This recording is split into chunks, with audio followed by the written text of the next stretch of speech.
স্ত্রী ছেলে মেয়ে যদি নামাজ না পড়ে, পর্দা না করে, আল্লাহর কোরআন না পড়ে, সেজদা না করে, এরপরে তার প্রতি আমার করণীয় কি, এই ব্যাপারে ইসলামের কোনো দিক নির্দেশনা নাই। তো আপনি এটা জিজ্ঞাসা না, কথা বুঝেন নাই আমার, যে হুজুর আমি 50 বার বলছি আমার বেডির, আচ্ছা 2 বছর ধরে আমার বউরে পর্দা করতে বলছি, কথার কথায় কোনোভাবেই আমার বিবি পর্দা করে না, এখন আমি কি করতে পারি, এই ব্যাপারে ইসলামের কোনো নির্দেশনা নাই। তো সেইটা জিজ্ঞাসবেন, এরপরের কামটা কি এটা বলতে আপনি জিজ্ঞাসা করবেন। আমি হুজুর কোনোভাবেই আমার বেটি আমার কথা শুনে না, বউ সে আমারে শুধু বিরক্ত করে অথবা এই কারণে কষ্ট দেয়, তো আপনি তালাক দিবার আগে আপনি আগে জিজ্ঞাসা করেন যে হুজুর আর কোনো উপায় আছে কিনা, আর কোনো ফর্মুলা আছে কিনা ইসলামে। না, কই এই লাভ দিয়ে উঠতেই একেবারে 19 থেকে 20 হইলেই একটা ফাল মাইরে 3 তালাক দিয়ে দেন, একবার সব 3 তালাক। বেওকুফ বেটা, কথায় কথায় 3 তালাক দিয়ে দাও, আবার ফন্দ হুজুরদের কাছে গিয়ে হুজুর বুঝছি না, এই সময় মাথা ঠিক আছিল না, এই সময় মাথা ঠিক ছিল না বলে, এই সময় তো মাথা আগের থেকে পুরো ঠিক আছিল। কারণ 3 তালাক দিলে বেডি তালাক হয়ে যায়, পাগলে তো এই কথা বুঝার কথা না, কথা বলেন না কেন? আপনার যে মাথা ঠিক না থাকলে কোনো পাগল, যারা আমরা রাস্তাঘাটে পাগল, এরা কি 3 তালাক দেয়নি? তো আপনি কি করলেন, আপনার মাথা ঠিক আছিল, মাথা আগের চাইতে বেশি ঠিক আছিল। সে বুঝে, এটা বুঝে শুনেই কইছে যে এই কথা বললে বেটি কি হয়ে যাবে, না এটা তো না বুঝার কি আছে, নাহলে এটা বললেন কেন? আপনি 1 তালাক 2 তালাক না বলি 1 সালাক 2 সালাক কইতেন, তাইলে তার তালাক হলো, নাহলে কইলেন হলে বেডি সালাক, বউ বুদ্ধিমান বলেন। তার মানে আমাদের সমস্যা একটাই, আমরা আখিরাতকে ভুলে গেছি। মূল বিষয় নেই, আখিরাতকে যদি কারো মনে থাকতো খোদার কসম, তাহলে নিজের স্ত্রী, নিজের ছেলে, নিজের মেয়ে এবং নিজেকে ঈমান আমলের উপরে রাখার জন্য কি কি পন্থা, ইসলামে অপারগতার কিছু নাই, হতাশার কিছু নাই, শেষ মিনিট পর্যন্ত আর কি করা যায় এ ব্যাপারে ধারাবাহিক নির্দেশনা আল্লাহর কোরআনেও আছে, আমাদের রাসূলের জিন্দেগির মধ্যেও আছে। ইসলাম তো একটি পরিপূর্ণ বিধান, কথা বলেন না? ইসলাম কমপ্লিট কিনা বলেন?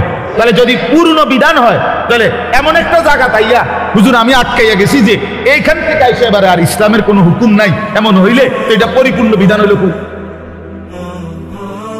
আপনি যদি বলেন যে হুজুর আমি 10 বছর বুঝাইছি পুতেরে, সে কোনোভাবেই নামাজ পড়ে না, হালাল খায় না, এখন আর ইসলামের কাছেও 10 বছর পরে কি করণীয় আর কিছু নাই ইসলামের মধ্যে, কাজে কোরআনেও কিচ্ছু নাই, হাদিসেও এই ব্যাপারে কোনো কথা নাই, আমি কি করতে পারি এর জন্য ছেড়ে দিছি, তাহলে এ কথা বললে আপনার ঈমান থাকবেনি?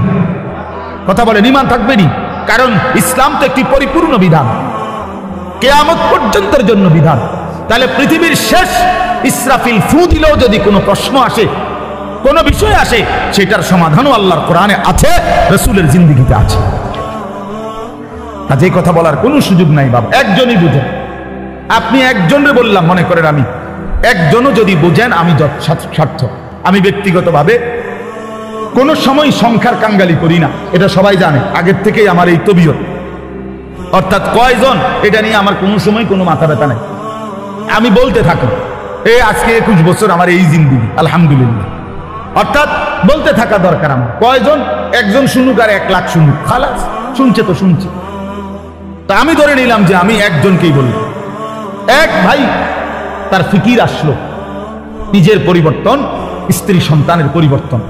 প্রিয় বাপ, প্রিয় ভাই, এটা এই এক কথাটাই মনে রাখেন, নিজের সংশোধন, নিজের স্ত্রী সন্তানের সংশোধন, ঈমান আমল, আখিরাত, স্ত্রী বউ বাচ্চা এবং নিজের ওযু গোসল নামাজ রোজা, হালাল হারাম পাক না পাক, খোদার কসম এইটা নজর রাখা, এটাকে 1 নাম্বার প্রায়োরিটি, প্রাধান্য দেওয়া, এটাই মুমিনের পরিচয়, এটাই মুমিনের ডিউটি। আমার বউ বাচ্চার নামাজ আগে, বাদ পরে, আমার বউ বাচ্চার পর্দা আগে, এরপরে দুনিয়া। মনে করেন আমার বেরিয়ে আমার বউয়ের লগে থেকে যদি বালতিটা কিনতো ভালো হইতো, ভালো চয়েস করতে পারতো, আমি মনে করলাম, কিন্তু পর্দার খেলাফ হবে, দরকার নাই, বালতি একটু কম সুন্দর হোক, তারপরও বিবির পর্দা হেফাজত। তার মানে মুমিনের ফিকির থাকবে আগে কি দিন, আগে কি বলেন না, আগে দিন, আগে দিন। ছেড়ে দিছেন আপনারা, যার কারণে ছেলে পেলে লাওয়ারিসের মতো হয়ে গেছে। আহা, মুসলমান ছেলে বাপমার পরিচয় ভুলে গেছে। কিসের বাপমা? যার চুল বেঈমানের মতো, তার আবার বাপমা কিসের? বলেন, একটা ছেলেকে জিজ্ঞেস করেন, এই যে ছেলে তোমরা বলো বাবা, তোমার কে? তোমার বাবা। তোমার বাবা মুসলমান না ইহুদি? বলো তুমি। তাইলে তাহলে তুমি এই চুল রাখলা কেন? বলো, কোন জানোয়ারের চুল রাখলা? কোন বেঈমানের চুল রাখলা? কোন কাফেরের চুল রাখলা? বলো।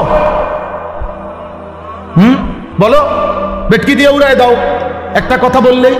হ্যাঁ বলো, কার চুল রাখছো? তোমার বাবা মুসলমান, তো তুমি বেঈমান পছন্দ হইল কেন? কাফের বেঈমান তোমার পছন্দ হইল কেন? বলেন। মূল কথা হইল পারিবারিক কোন বন্ধন নাই। বাবা মার এই ফিকিরে নাই যে আমার ছেলে মেয়ের ঈমান আমল হইল আমার দায়িত্ব।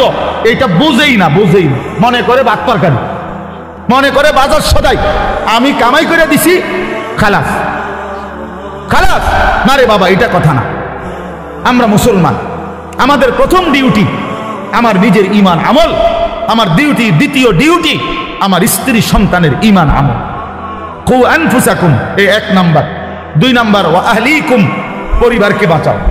প্রথমে নিজেকে বাঁচাও জাহান্নাম থেকে, 2 নম্বরে পরিবারকে বাঁচাও জাহান্নাম থেকে, 3 নাম্বার ওয়া আনদির আশিরাতাকাল আকরাবিন, আল্লাহ বলছে নিজের আত্মীয় স্বজন, নিকট আত্মীয় যারা, তাদেরকে বাঁচাও জাহান্নাম থেকে। 4 নাম্বার লিতুনদিরা উম্মাল কুরা ওয়া মান হাওলাহা, নিজ এলাকা যেটুকু, এই এলাকা এবং তার আশপাশের মানুষদেরকে আল্লাহর ভয়, আখিরাতের ভয় দেখাও। এই 4 নাম্বার। 5 নাম্বার কুনতুম খায়রা উম্মাতিন উখরিজাত লিন-নাস তা'মুরুনা বিল মা'রুফ ওয়া তানহাউনা আনিল মুনকার। এবার চেষ্টা করো সারা পৃথিবীর বিশ্ব মানবতাকে, সমস্ত মানুষকে আল্লাহর দিকে ফেরাবার চেষ্টা করো। খালাস, ইসলামের এই 5টা আমার দায়িত্ব বন্টন করে দিয়েছে কোরআন। 5টাই কোরআনের আয়াত।